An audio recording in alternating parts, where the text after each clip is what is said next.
It's time for the Writer's Block, our weekly look at all things sports. I'm Jenni Carlson here in the studios at the Oklahoman, joined by Cedric Golden in the, well, not the studios of the Austin American-Statesman, but somewhere in Central Texas, right? I'm at the house today, Jen. I hope that's okay. Fine by me, as long as we got you here. That's all that matters. Well, we're talking about the two big sports stories of the week, and there's really only two, and they're gigantic. So we're just going to focus on those this week, folks. And first, starting out, the death of Kobe Bryant. My friend, this was obviously a huge shock to all of us. Only 41, one of 9 passengers in a helicopter that went down last weekend on Sunday afternoon out in the LA area. Cedric, I mean, we've had a few days to start to digest this. What stands out to you about what you've thought about, what you've felt in sort of these days afterwards? What's really stood out to you about this? First of all, I was more emotionally affected than I thought I'd be. And I think part of it is the kids on the helicopter. So it kind of messed me up. So the second part, Jen, would be the effect it had on these kids in the NBA. Mm-hmm. You look at Trae Young and Kyrie Irving and guys like that, they were heartbroken.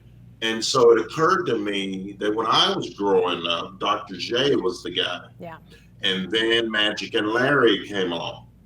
And then Michael Jordan came along. And then Shaq and Kobe.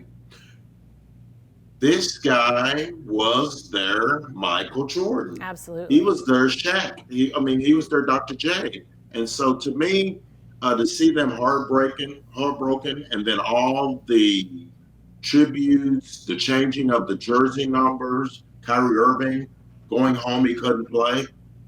It resonated with me. He was much bigger than I ever could have imagined. Yeah.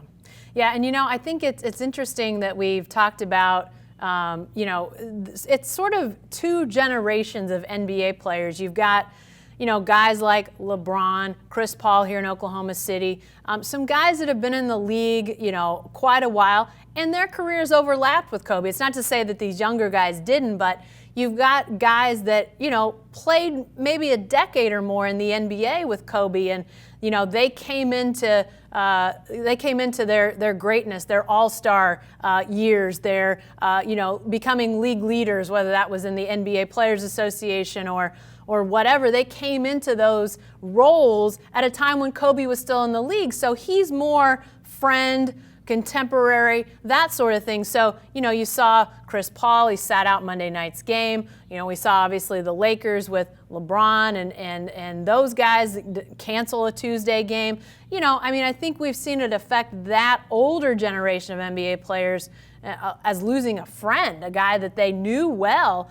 And then, like you mentioned, Cedric, it's been the younger guys that saw Kobe as their Jordan, as their ideal. Maybe they knew him, maybe they didn't, but he was more of, I want to be Kobe. So I think it's led to, we had a game here in Oklahoma City on Monday night, and it was really kind of a cloud over the whole thing, as you might suspect. Just really had a tribute before the game, but then it really kind of hung over everything, just in terms of players not seeming themselves, just the energy not there.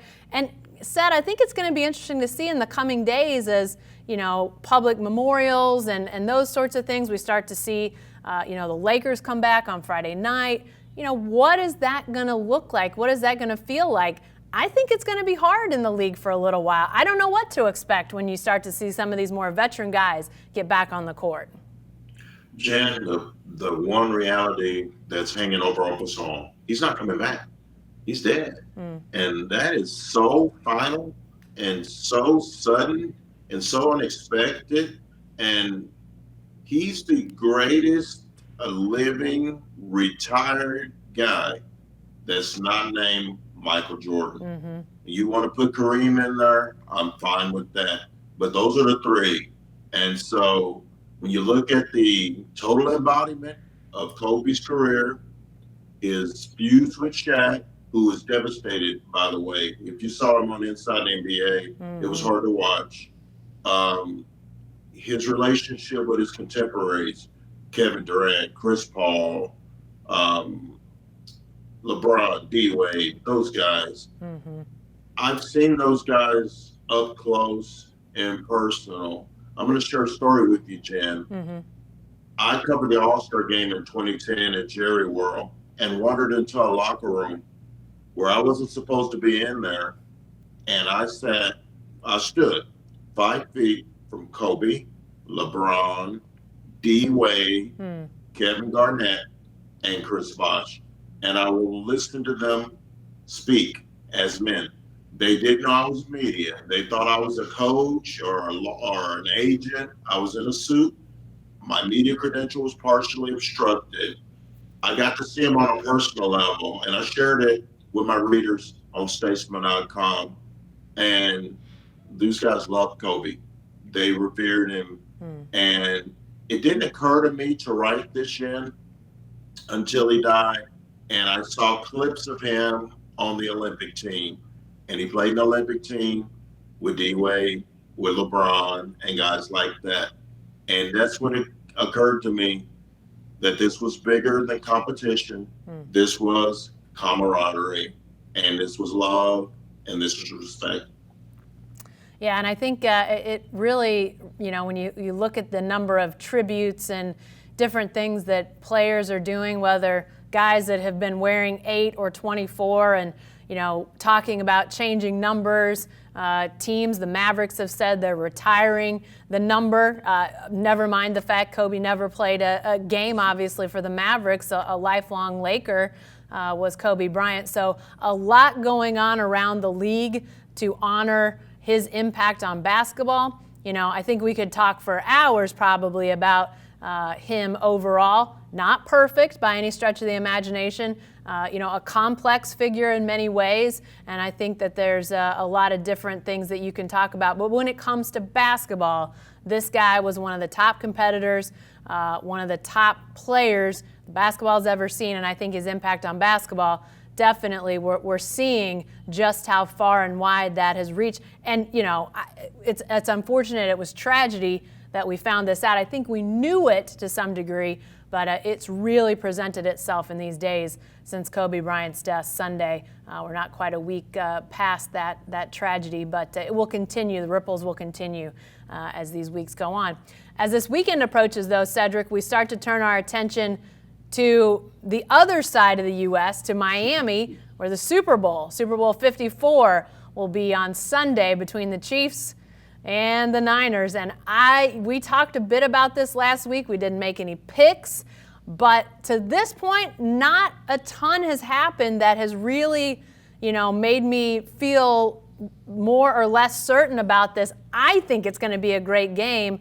What's your suspicion about how this one plays out on Sunday down in Miami? I hope I'm wrong. I hope I'm right. I think it's going to be a classic. Yeah. I do.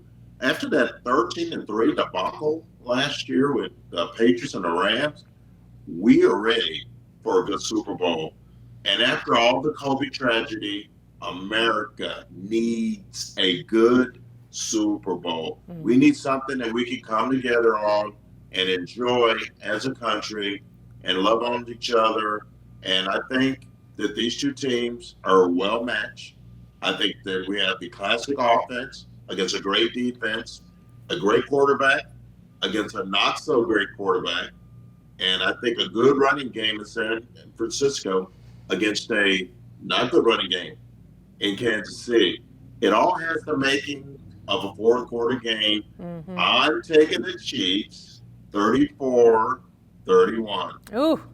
I would say if we have that score right now, sign me up for that, because that says it's not only competitive, but we got some points. Yeah, if you love defense, if you're Buddy Ryan, you loved last year's Super Bowl, but everybody else would probably prefer scores slightly, if not a lot more high than what it was a year ago. But I will say this, I think I think we have a pretty good idea of what we're going to get out of the Chiefs offense. Pat Mahomes, that receiving core. I think we have a pretty good sense of what we're going to get out of, the San Francisco defense, especially guys like Joey Bosa, just what they bring defensively.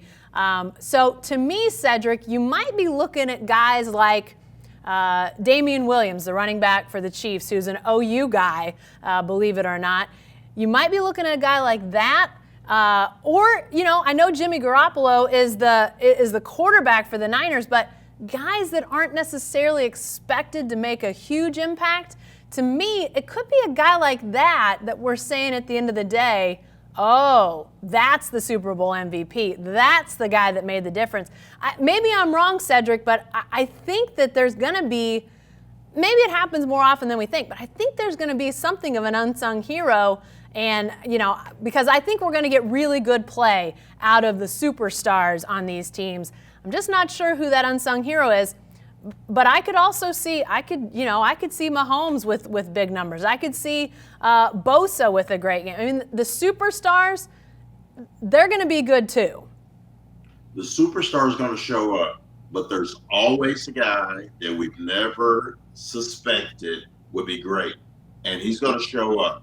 Timmy Smith against the Broncos, he was a Redskins running back, ran for over 200 yards. Jack Squarick, a little used Raiders linebacker with a pick six in the Super Bowl. Those things happen. Yeah. So you're looking at Jurczyk, the 49ers fullback. He could show up big. How about Sammy Watkins? Yeah. A first-round pick, but who's the fourth option as a receiver on that team. He could show up big. Or it could be a defensive MVP. How about Richard Sherman? Yeah. The oft-criticized Richard Sherman, who, by the way, got drug tested again today. He put it on Twitter. That's twice in 3 weeks. They call it a random drug test. So I think there will be an unsung hero, but when it comes time to hand out the MVP hardware, it's going to be a big name, probably Patrick Mahomes. Yeah, I would say that's probably right. And by the way, I'm going Chiefs in this one as well. I'm going Kansas City. I'm going to go a little lower scoring. I'm going to go like 31-24 Chiefs. I like it.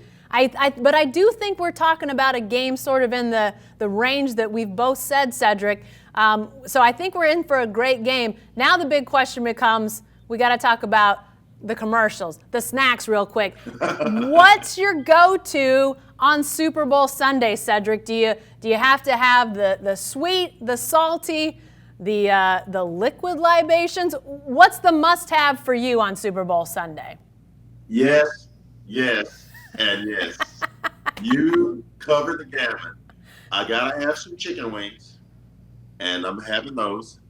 I've gotta have some cheese dip, some queso, chips and dip, and a couple of adult beverages. Wouldn't hurt. But I will say this. For those of you going to Super Bowl parties and you plan on getting it in, drinking heavily, spend the night. Yeah. Wake up the next morning and take a change of clothes. Wake up the next morning, grab a shower, go to work. Since they won't listen to me and make Monday a national holiday, spend the night, don't take a chance. Let's keep those highways safe. It's a great message. I totally agree. I'm going to say for me, yes to some adult beverages. I can't say no to that. But I will say that I trend more towards the crunchy for Super Bowl. The chips, the dips, all that sort of thing. Now, Cedric, on a normal day, give me a chocolate chip cookie and then keep them coming because I love me some chocolate. But when we're talking about the Super Bowl, I want the crunchies. So that's what I'm all about. And I got to tell you, I got to step away from the snack table because I'll just stand there, watch the game, eat the snacks, eat more snacks, watch the game. So love Super Bowl Sunday. I'll be watching. I know you'll be watching, Cedric. Let's see how our picks come out. Remember, I'm sure our listeners, viewers will remember. So we'll have to fess up next week to how we did. I know we'll all be watching to see how it turns out. All right, folks, that's it for the Writer's Block this week. Be sure to come back and join us again next time.